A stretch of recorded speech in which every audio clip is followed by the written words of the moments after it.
Bom dia, boa tarde, boa noite. A ideia desse vídeo é fazer a solução do exercício proposto dentro da disciplina de processamento digital de sinais. E o exercício envolve a amostragem uniforme de sinais contínuos, vai envolver também problemas de aliasing e a reconstrução do sinal por meio de um sinal contínuo. Então, considere o sinal analógico, x de t é formado basicamente por três sinais oscilatórios. Uma parcela 3 cosseno de 2000 π vezes t, mais 5 seno de 6000 π vezes t, mais 10 cosseno de 12.000 π vezes t. Então, o exercício consiste de três partes. Na primeira, a determinação da menor frequência de amostragem, que pode ser utilizada para obter a reconstrução perfeita do sinal x de t, assumindo um processo de amostragem uniforme. Nesse caso do exercício, o fato dele não ter uma componente de nível médio, uma componente constante, faz com que essa primeira parte ela passe a ter duas respostas. Você pode tanto encarar esse sinal x de t como um sinal do tipo passa baixa, ou um sinal em banda base, que é coletado diretamente da natureza, como por exemplo um sinal de voz, ou você pode considerar que isso aqui é um sinal que passou por algum processo de modulação, por exemplo, e ele passou a ser um sinal que está localizado ali dentro de uma banda do espectro e, portanto, ele é um sinal do tipo passa-faixa. Dependendo da sua interpretação sobre esse sinal, você vai obter uma resposta ligeiramente diferente uma da outra. Segunda parte, considere que x de t foi amostrado a uma frequência de amostragem de 5.000 amostras por segundo. Determine o sinal x de n obtido após o processo de amostragem. Finalmente, na terceira parte, determine o sinal y de t obtido após a reconstrução do sinal x de n determinado no item anterior. E aqui a gente vai restringir por uma reconstrução segundo o modelo do sinal passa baixa ou em banda base. Uma coisa curiosa desse exercício é que na primeira parte vocês vão determinar a frequência de Nyquist, ou a menor frequência que permite a reconstrução perfeita do sinal. Na segunda parte a gente vai utilizar uma frequência que ela é claramente inferior a essa frequência determinada na primeira parte. Portanto, o que a gente vai observar nesse sinal são distorções devido ao processo de amostragem, ou também conhecidas como aliasing. Então, certas frequências vão ser modificadas para outras frequências e o sinal vai ficar, na verdade, todo bagunçado. A partir desse sinal todo bagunçado, na terceira parte a gente vai reconstruir um sinal. Entretanto, esse sinal reconstruído ele é diferente do sinal original devido a esses problemas de aliasing que são introduzidos na segunda parte. Então, na primeira parte, a gente tem um sinal de entrada, x de t, que é igual a 3 cosseno de 2000 e t, mais 5 seno de 6000 e t, mais 12 cosseno de 10.000 t, ou é o contrário, 10 cosseno de 12, tá, não? Contrário. 10 cosseno de 12.000 pt. Basicamente, a gente pode separar esse sinal aqui em três componentes. X1 de t, x2 de t e, finalmente, aqui um x3 de t, em que x1 de t é igual a 3 cosseno 2000 pt, ou cosseno 2 vezes π vezes 1000 t. A segunda parte, x2 de t, é um sinal 5 seno 6000 pt, ou também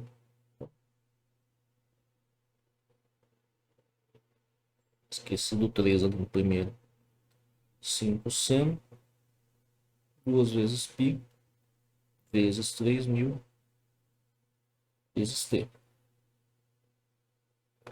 Finalmente, o sinal x3 de t,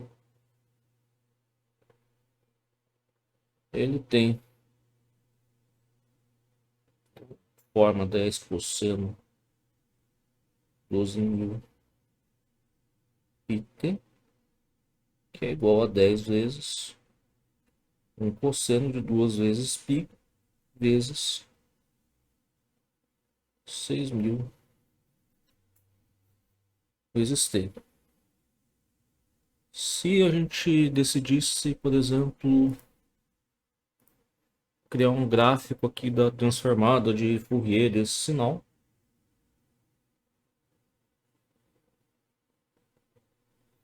aqui, por exemplo, a gente colocasse ele em função de ômega,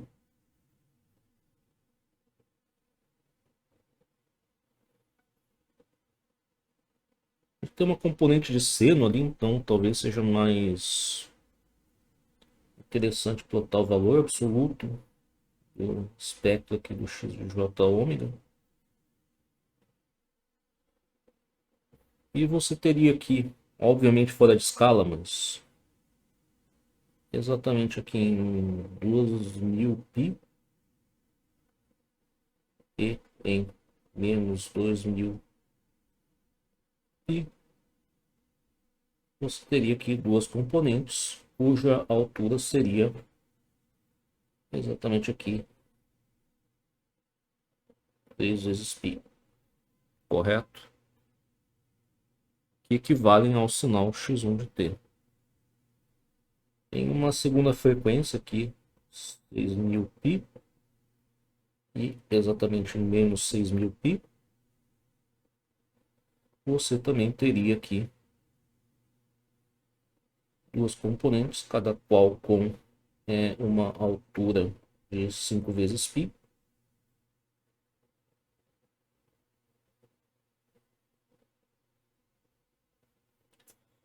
Que correspondem ao sinal x2 de t. Finalmente, você teria aqui numa frequência que é 12.000 π e em menos 12.000 π,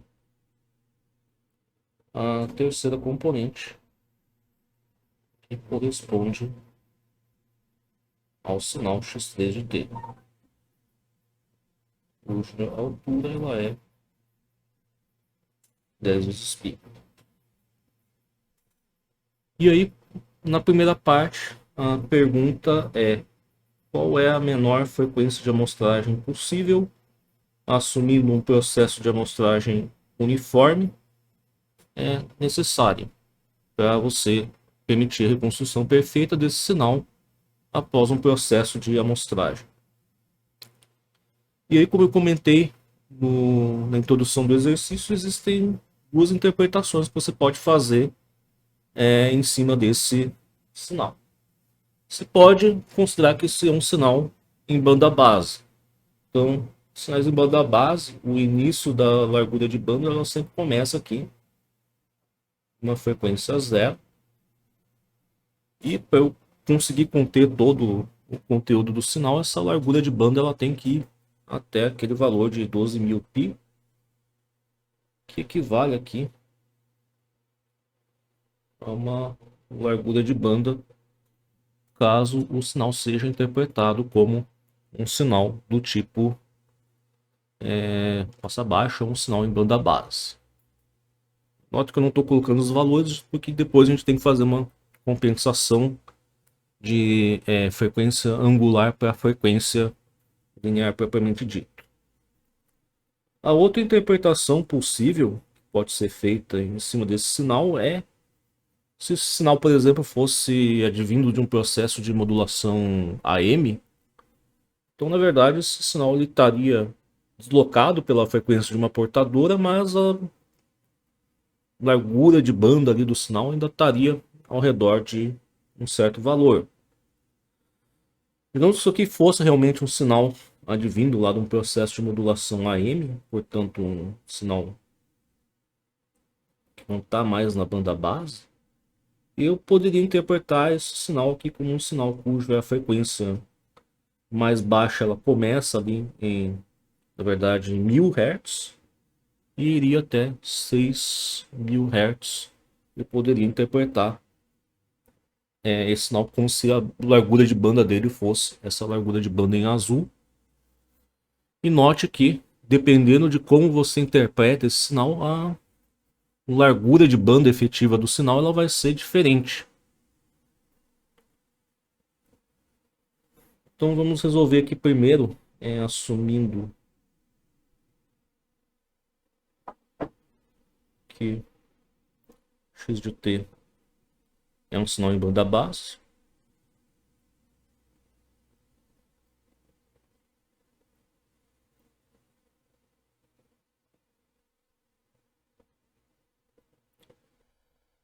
Então, a maior frequência contida dentro desse sinal, maior frequência é a frequência de X3.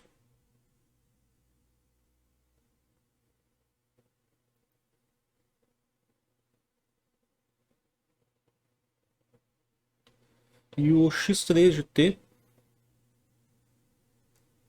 ele está num formato do tipo A cosseno de 2 vezes π vezes uma frequência vezes um tempo mais uma fase. Então a gente observa aqui que a amplitude desse sinal aqui é 10, a fase aqui é 0 e a frequência desse sinal ela é de 6000 Hz. Isso tudo a gente observa a partir daqui, né?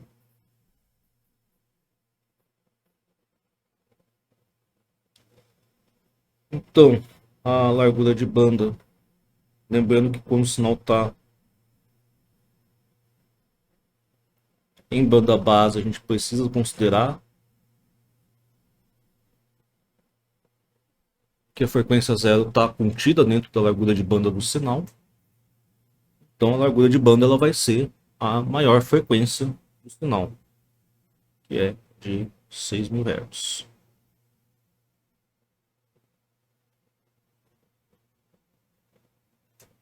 E, agora aplicando o teorema de Nyquist-Shannon, Fs ela precisa ser maior que um valor que é 2 vezes a largura de banda, em que a largura de banda ela é igual a 6000, portanto, 12.000 Hz de frequência de amostragem. Como eu comentei, esse sinal ele pode ser interpretado também como um sinal passa-banda, né?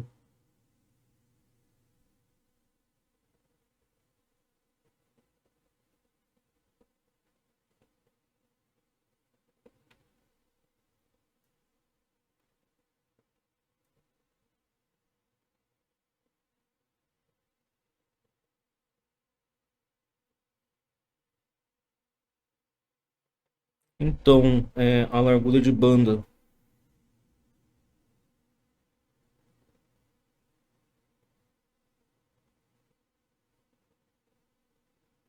é a maior menos a menor frequência do sinal.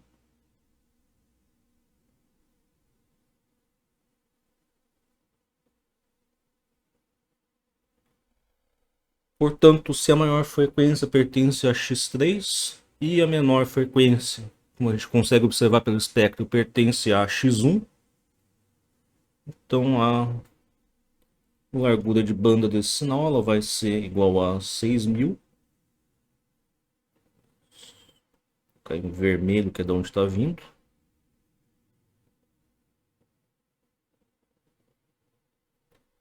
E se a gente colocar a menor frequência nesse modelo que a gente tem aqui para identificar quem que é a frequência desse sinal, modelo mequetrefe, mas daí a amplitude dessa componente ela seria igual a 3, a fase tá aqui também seria igual a 0 e a frequência efetivamente ela seria igual a 1000. Portanto, a largura de banda desse sinal seria de 5.000 Hz e não 6.000 Hz, igual feito anteriormente. E o teorema indica que a frequência de amostragem ela precisa ser maior do que 2B, que é igual a 2 vezes 5.000, que é igual a basicamente 10 kHz de frequência de amostragem mínima para garantir a reconstrução perfeita do sinal. Então, a segunda parte do exercício ela consiste em considere que x de t foi amostrado a uma frequência de amostragem de 5 kHz, determine o sinal x de n obtido após o processo de amostragem. Basicamente, realizar a amostragem uniforme do sinal matematicamente ela é bastante simples. Você tem um sinal x de t originalmente e o seu sinal discreto x de n ele vai ser aqui o processo x de t tomado para valores de t que são múltiplos do período de amostragem. O enunciado ele indica que a frequência de amostragem ela é de 5 kHz, correto? De onde a gente tira aqui a informação que o período de amostragem é o recíproco da frequência de amostragem, que vai ser igual a 1 sobre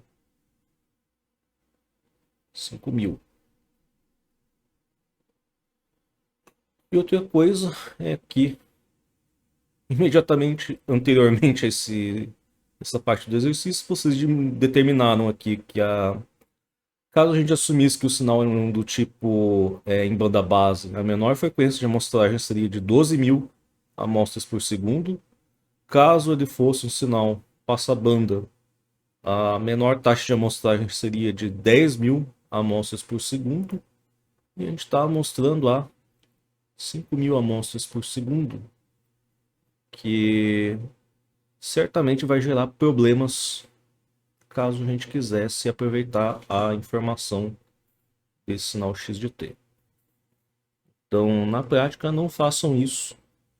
Isso é uma fonte de dor de cabeça e o engenheiro tipicamente já tem dor de cabeça suficiente na vida dele. Mas, continuando. Só copiando aqui novamente o x de t igual a 3 cosseno 2.000 t mais 5 seno 6.000 t mais 10 cosseno 12 t. Portanto, o sinal x de n ele vai ser aqui 3 vezes o cosseno 2.000 pi t igual a n sobre ts. T, então vai ser n dividido por fs ou n dividido por 5.000. mais 5 seno 6.000 pi, quando t for igual a n vezes ts, ou n dividido por fs. Então você vai ter n sobre 5.000, finalmente mais 10 cosseno 12.000 vezes π vezes n sobre 5.000. Isso aqui vai te dar 3 cosseno de 2 π n dividido por 5 mais 5 seno de 6 π n dividido por 5 mais 10 cosseno de 12 dividido por 5 e n. E a princípio, caso isso fosse uma questão de prova, se vocês chegassem nesse resultado aqui, vocês já tirariam a nota integral. Finalmente, sabendo que o processo de amostragem ocorreu aqui a uma frequência de amostragem abaixo da frequência mínima de amostragem que vocês determinaram no primeiro item, agora que a gente vai ver o tamanho da encrenca que virou este sinal.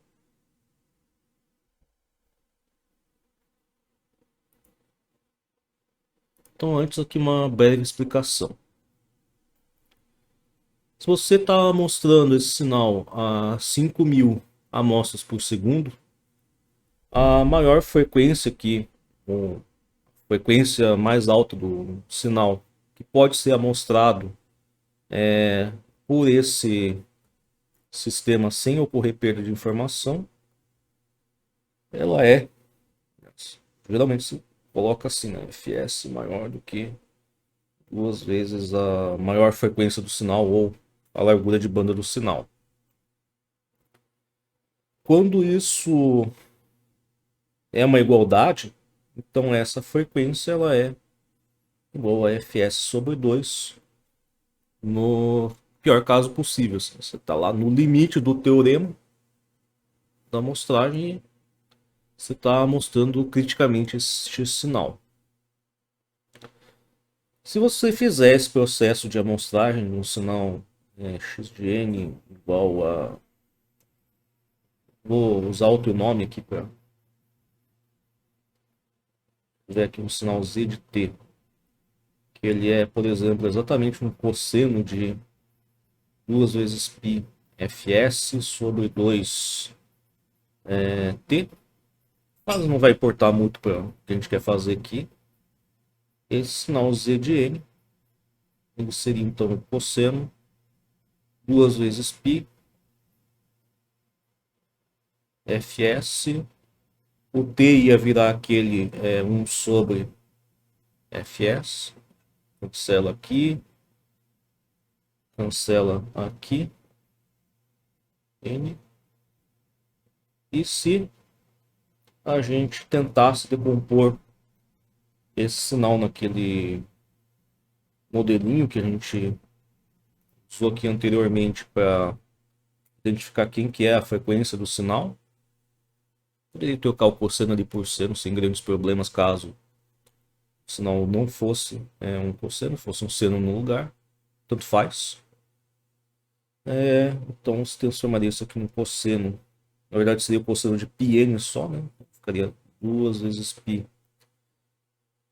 vezes meio n, e a maior frequência que você seria capaz de identificar dentro desse sinal após o processo de amostragem, no caso crítico, seria igual a meio. Qualquer frequência superior a esse valor meio, ela vai sofrer um processo de aliasing. Então a gente tinha definido aqui o sinal x de n como 3 cosseno de 2π sobre 5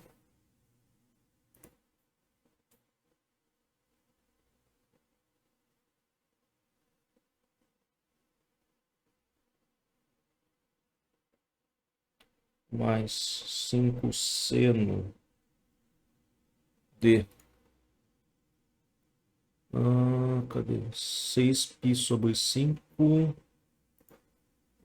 dá 2 vezes 2π vezes 3 sobre 5 n mais 10 cosseno de 12π n sobre 5 vai dar 2π vezes 6 sobre 5 n. E aí, sabendo aqui atrás que a maior frequência que a gente consegue reconstruir sem perda de informação, ela era igual a meio, vamos ver quais dessas componentes aqui vão dar problema. Então, na primeira você tem uma frequência discreta aqui de 1 sobre 5. Aí a gente precisa analisar, essa frequência é maior ou menor do que meio? 1,5 é menor do que meio, então essa frequência aqui, a princípio, não vai ter problema. Pode ser que outras frequências vão interferir com essa componente e a gente vai perder essa informação, mas ela em si ela não vai causar problemas. A segunda frequência aqui ela é de 3 sobre 5, 3 sobre 5 é maior do que meio, essa frequência aqui ela vai dar problemas para a gente. A terceira frequência ela é 6 sobre 5, ela é 2 vezes maior do que aquele valor de meio. Então essa aqui também vai dar os problemas. Então a gente vai dividir esse sinal aqui, x de n, novamente em 3 componentes. Uma x1 de n, mais x2 de n,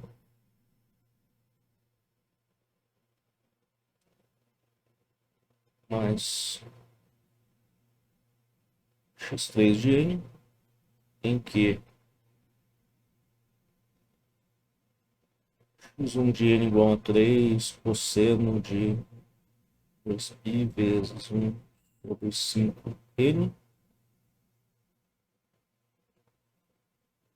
x2 de n, que é uma das componentes que vai dar problema, 5 seno 2π vezes 3 sobre 5n. E o que a gente sabe é que existe uma outra frequência discreta, cuja magnitude é menor do que meio, que ela vai ter exatamente o mesmo comportamento dessa componente 5 seno de 2π 3 sobre 5n. Basicamente o que a gente faz é tentar somar múltiplos de 2π ou subtrair múltiplos de 2π até que a gente encontre essa frequência.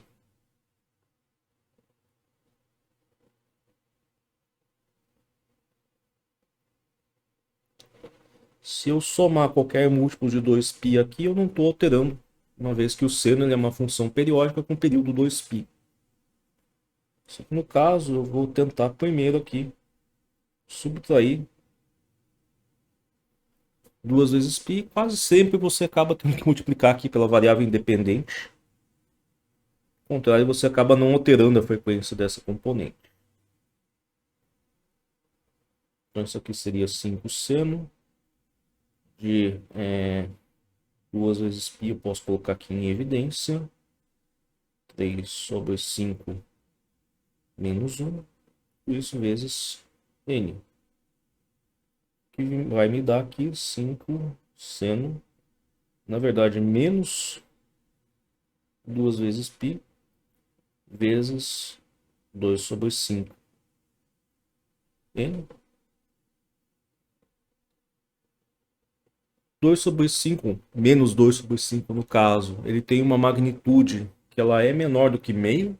Então esse sinal ele já seria interpretado de maneira, não vou dizer correta, mas já seria interpretado dentro do espectro possível ali daquele sinal amostrado. E a gente pode utilizar aqui uma propriedade do seno, que é o seno de menos x é igual a menos o seno de x para qualquer x pertence ao conjunto dos números reais. E com isso, a gente pode dizer que a componente x2 de n aqui, após um processo de correção, ela seria aqui de menos 5 seno de 2 vezes π vezes uma frequência discreta de 2,5 vezes L. E isso vai ser uma frequência diferente dessa componente quando ela existia aqui no sinal original. Originalmente ela teria uma frequência de 6.000 πt e depois tem que fazer as contas para ver qual que vai virar essa frequência quando a gente for fazer a reconstrução do sinal. Para a componente x3 de t, basicamente a gente tem que fazer a mesma coisa, só que ela é um pouquinho mais fácil de ser feito aqui.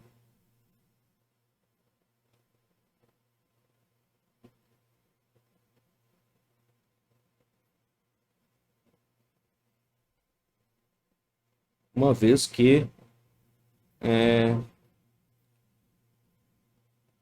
a gente pode fazer isso aqui como cosseno de 2π vezes 1 mais 1/5 vezes n, que é igual a 10 vezes o cosseno de 2 vezes π vezes 1/5 n mais 2 vezes π vezes n.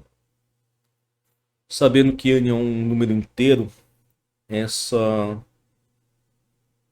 soma de uma parcela múltipla de 2π ela não vai alterar o valor desse sinal x3 de t.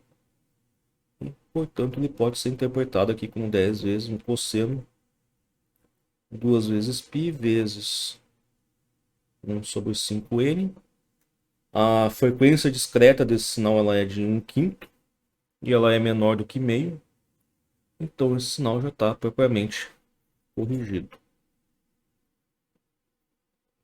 E aqui vai acontecer uma outra coisa dentro desse sinal.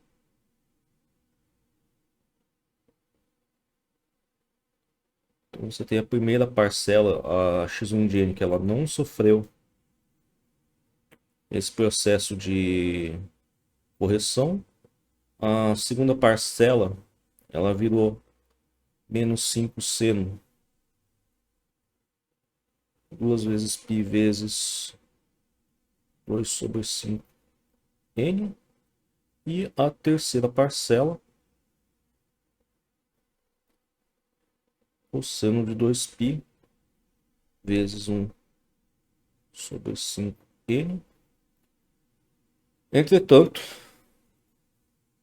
note que a gente temos em comum da primeira uma terceira parcela, então a gente pode somar isso tudo.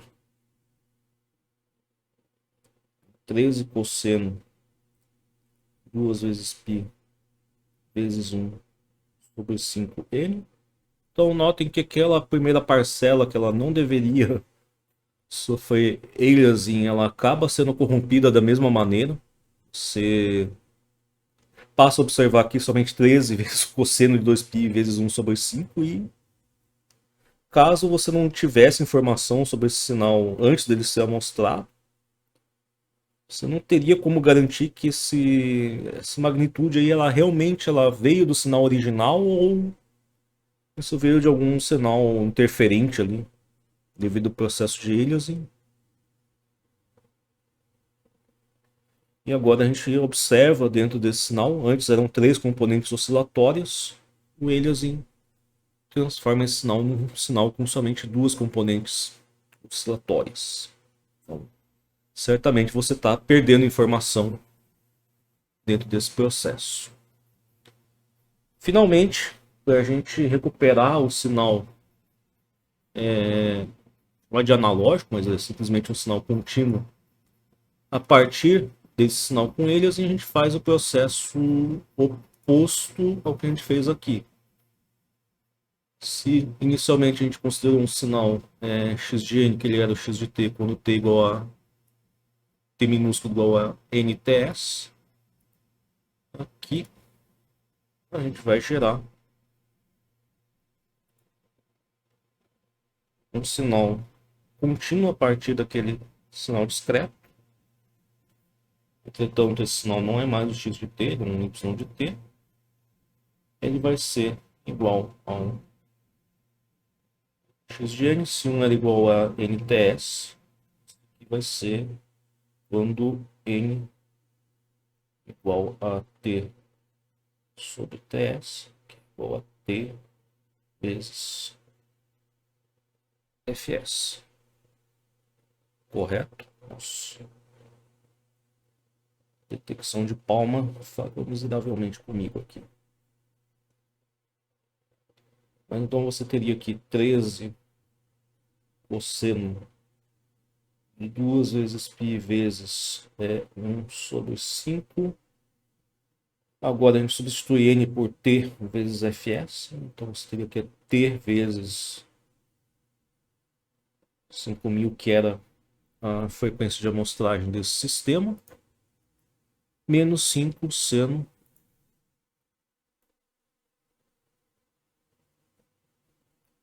duas vezes π vezes 2 dividido por 5 vezes t vezes 5.000. Portanto, o sinal aqui recuperado seria 13 cosseno de 2 vezes π vezes 1000t. Então, 13 vezes 1 cosseno, cuja frequência ela é de 1000 Hz, menos 5 seno 2π vezes 2000t, e uma componente senoidal de amplitude menos 5, cuja frequência ela é 2000 Hz. Note que no sinal original você nem tinha nenhuma componente aqui cuja frequência ela é 2000 Hz, que seria aqui seno de 4.000 πt. Então está surgindo uma frequência que nunca existiu no sinal original, e uma frequência que você já tinha no sinal original está sendo corrompida por uma frequência que deveria ou poderia sumir, mas na verdade ela está se sobrepondo a uma frequência que já existia no sinal. E basicamente seria isso aqui. Vamos chamar de solução conceitual. Existe uma solução alternativa que ela envolve o uso de ferramentas computacionais. Bom, então isso aqui, essa terceira parte, ela seria uma solução, digamos que por simulação, em particular dos itens 2 e 3, ou itens B e C, do exercício proposto. Seria o processo de amostragem e reconstrução do sinal após o processo de amostragem com uma frequência inferior à frequência de Nyquist. Entretanto, ele tem uma vantagem sobre essa solução conceitual, uma vez que a gente consegue visualizar os sinais, e para alguns isso vai facilitar um pouco a entender o que está se passando no sinal, muito embora a gente não tenha muito, não consiga tirar muita informação fora esses gráficos. Então eu estou utilizando aqui os pacotes NumPy, basicamente para armazenar vetores de tempos de amostragem, vetores de magnitude do sinal propriamente dito. Eu estou utilizando o SciPy, até eu nem lembro exatamente por que eu estou utilizando o SciPy, mas aí. E Matplotlib para gerar os gráficos. Eu criei uma função para gerar um sinal de entrada x de t para diferentes instantes de amostragem, uma vez que eu vou gerar primeiro ele numa frequência de amostragem bastante elevada, para eu ter o que seria uma aproximação razoável de como seria o aspecto do sinal contínuo. Na verdade, eu não consigo plotar sinais contínuos aqui dentro do computador, mesmo que eu utilize um pacote de álgebra simbólica para representar as funções. Na hora de plotar, ele vai fazer um processo de discretização, então tanto faz. Pelo menos assim eu tenho controle sobre a discretização dos gráficos. Então a primeira parte ela não faz parte da solução do exercício, ela serve somente para eu fazer uma visualização de como é que é o sinal que eu estou tentando amostrar. Então eu estou utilizando uma frequência de amostragem aqui de 50 kHz, 50 kA por segundo, que ela é 5 vezes superior àquela frequência de amostragem mais baixa que a gente determinou quando o sinal fosse um passa-banda, e ela é pelo menos 4 vezes superior à frequência de amostragem, se a gente considerar que o sinal é um sinal do tipo em banda base. Eu estou pegando 200 pontos dentro dessa escala de visualização aqui para criar o gráfico. Poderia ter pegado mais, poderia ter pegado menos. Esse número 200 foi bastante arbitrário. Eu crio aqui um vetor com os tempos de amostragem, começando de 0 e variando até um valor t, todos eles espaçados pelo período de amostragem, ou seja, 1 sobre fs de visualização aqui. Em x visualização eu chamo a função que eu determinei anteriormente, portanto ela gera as amostras do sinal de entrada, e o resto aqui é simplesmente para criar a figura. O eixo das abscissas eu chamei de t, eixo das ordenadas de x de t, e o aspecto do sinal de entrada seria basicamente este daqui. Tem claramente aqui uma senoide de frequência mais alta, como se fosse uma onda portadora, uma onda de frequência mais baixa aqui claramente, como se fosse um sinal AM modulado. Se uma senoide tentasse modular ela por um AM single sideband, alguma coisa assim. E particularmente eu não consigo ver a terceira componente oscilatória aqui por esse gráfico, mas eu sei que ela faz parte desse sinal de alguma maneira.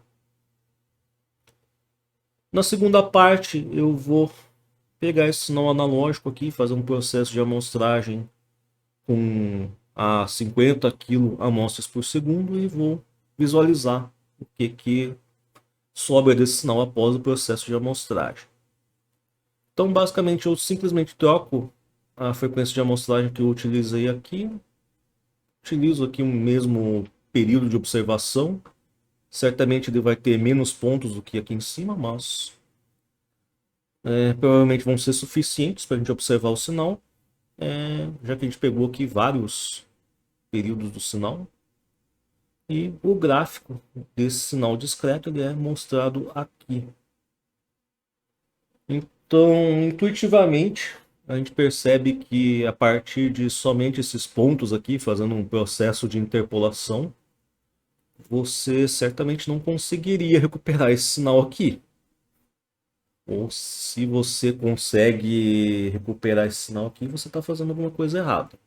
Porque basicamente alguma coisa que vai passar aqui por um processo de interpolação é mais ou menos o que sobrou de informação nesse sinal após o processo de amostragem desse sinal aqui de cima. E aqui vem a parte de simulação, aqui que eu uso o Signal. Eu tenho uma função chamada resample, que ela pega essas amostras aqui do sinal amostrado e ela tenta gerar uma cópia desse sinal com uma taxa de amostragem mais elevada. Lembrando, quando eu utilizo uma taxa de amostragem bastante elevada, eu passo a trabalhar com alguma coisa que se torna próximo do sinal contínuo.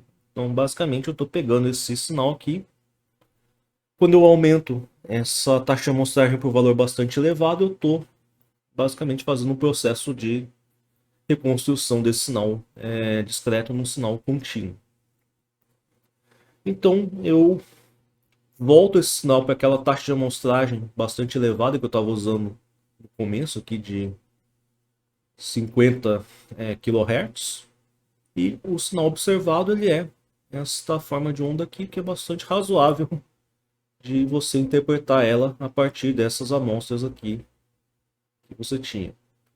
Esse sinal ele é bastante diferente desse sinal original, você não consegue mais enxergar essa componente aqui de frequência mais alta, que é bastante razoável, já que você não conseguia observar essa componente aqui no sinal amostrado e basicamente você também consegue pegar aqui somente duas frequências oscilatórias. A frequência das duas talvez não seja radicalmente diferente, mas isso aqui também não é uma senoide, então tem pelo menos mais uma componente harmônica. E agora a gente pode comparar esse resultado com essa forma de onda que a gente determinou aqui na solução, vamos chamar de conceitual. Então, se eu plotar esse sinal da solução conceitual, 13 cosseno de 2000 pt mais menos 5 seno 4000 π vezes t, o que eu observo aqui é um formato dos dois gráficos, ele é bastante parecido. A escala dos dois gráficos, menos 15 a 15 aqui, menos 15 a 15 aqui também parece correta, mas eu posso ainda estar cometendo aqui algum erro de paralaxe ao olhar duas coisas diferentes para tentar comparar. O ideal seria tentar sobrepor essas duas coisas uma à outra, que se tiver alguma diferença um pouco mais sutil entre as duas formas de onda, eu consigo visualizar isso de maneira um pouco mais clara. E é o que eu faço aqui na última parte dessa solução aqui por simulação. Eu comparo a minha solução conceitual com essa solução que eu obtive aqui por simulação do sistema. Então eu estou plotando em azul o sinal da solução conceitual que foi gerado aqui anteriormente, e eu estou sobrepondo a isso um gráfico em laranja, que é a forma de onda obtida a partir da simulação. E eu observo que fora essas duas formas de onda, no fundo, elas não devem ser completamente iguais, uma vez que a gente trabalha dentro num ambiente computacional com aritmética de precisão finita. Então lá nos 10 na menos 20, 10 na menos 15, deve ter uma diferença entre essas duas curvas, mas qualitativamente eu posso dizer que a minha previsão ela está concordando fortemente com a minha simulação desse tipo de sistema, o que indica que provavelmente ou essa solução aqui ela está correta, ou eu dei uma sorte cósmica de errar exatamente a mesma coisa, tanto na solução conceitual quanto na simulação. Entretanto, isso é altamente improvável. Não que eu seja um grande programador, mas esse seria um evento bastante improvável de acontecer. Esse exercício ele pode parecer bastante simples, mas tipicamente exercícios de amostragem eles são bem feijão com arroz ali, em geral. Determine taxa de amostragem, amostre esse sinal a uma taxa maior do que essa taxa de amostragem, visualize o sinal, tente reconstruir o sinal. Aqui meio que a gente está atacando fogo no parquinho, né? A gente está forçando esse tipo de sistema a dar problema de uma maneira mais ou menos controlada, de maneira que a gente consiga observar esses efeitos aqui ocorrendo na prática, certo? A gente conseguiu ver que essa segunda componente ela mudou de frequência totalmente, uma frequência que nem existia no sinal original, que é uma das coisas que acontece quando você tem esses problemas de aliasing. Costumam surgir sinais, vou usar um termo leigo aqui, sinais fantasmas dentro do seu sinal quando você tem esses problemas de aliasing. Um que é fácil de ser observado é se você pegar uma imagem qualquer e começar a dar um zoom. Eu queria pegar a imagem desse slide aqui, por exemplo. A gente imagina que esse parênteses aqui seja uma linha contínua, mas se a gente começar a dar muito zoom em cima dele, a gente vai começar a observar efetivamente os pixels dessa imagem, ou seja, um efeito de serrilhado ali dentro. Isso ocorre porque a taxa de amostragem espacial que a gente está utilizando nessa imagem, ela começa a diminuir, certo?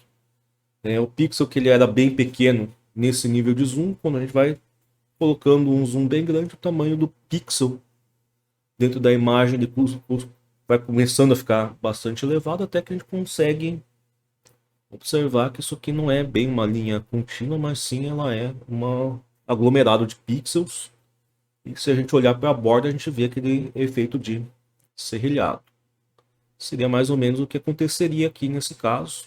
Caso a nossa taxa de amostragem espacial em pixels por polegada, qualquer coisa assim, ela começa a diminuir quando a gente começa a dar zoom, até que, quando ela se torna muito baixa, surge um sinal fantasma que é aquele serrilhado. E outra coisa que pode acontecer é essa componente aqui começar a interferir com uma componente de sinal que já existia. Isso também acontece tipicamente em imagens, e a gente tem um exemplo um pouco mais claro dentro do slide que foi passado dentro junto com o material conceitual para vocês estudarem durante essa semana.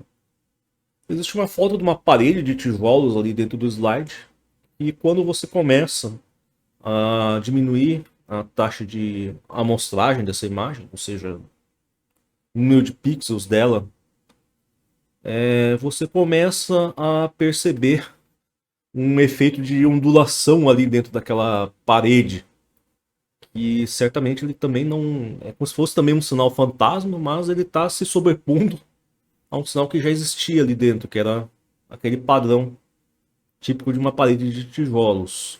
Isso seria algo parecido com o que a gente está observando aqui, no qual uma componente de sinal que está desaparecendo ali devido a aliasing, por exemplo, um conteúdo de alta frequência daquela imagem dentro daquele padrão da parede de tijolos, que ele está meio que não desaparecendo de verdade, mas ele está começando a interferir com um conteúdo que era da imagem mesmo, que é, por exemplo, essa componente aqui, que ela não está violando o teorema da amostragem, então ela continua existindo da maneira como está, mas agora ela está com uma interferência em cima, e isso ocorre devido também a esse processo de aliasing. E se vocês procurarem dentro da literatura, existem pouquíssimos exercícios de amostragem que eles trabalham com aliasing. Espero que vocês tenham considerado o exercício interessante e até a próxima.